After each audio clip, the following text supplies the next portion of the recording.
यो जनताले जनमत दिए अनुसार शक्तिशाली प्रधानमन्त्रीबाट दायाँ बायाँ गर्ने बित्तिकै त नि यसको हिसाब किताब त नेपाली जनताले डायरीमा टिपेर राख्छ। डायरीमा हेर्नुहोस्, अहिले पनि टिपेर राखेर नेपाली जनताले पुरानोलाई 70 बनाएको होइन।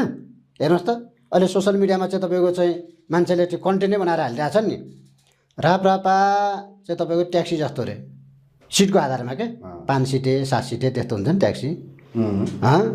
अनि श्रम संस्कृति पार्टी स्कर्पियो जस्तो रे 9 सिटे। हेर्नुहोस्, अर्को माओवादी भन्ने नेपाली कम्युनिस्ट पार्टी माइक्रो जस्तो रे 18-20 सिटे। हेर्नुहोस्, अनि यो नेकपा एमाले भन्ने मिनी बस जस्तो रे, हेर्नुहोस् 32-35 सिटे। हेर्नुहोस् है। अनि यो नेपाली काङ्ग्रेस भन्ने अलिक त्यो नाइट चल्ने ठुलो बस जस्तो, हेर्नुहोस् 40-42 सिटे हुन्छ नि, डिलक्स डिलक्स टाइपको। हेर्नुहोस्, अनि रासोपा भन्ने चाहिँ बोइङ रे के 182 सिटको त अब त बोइङ हो।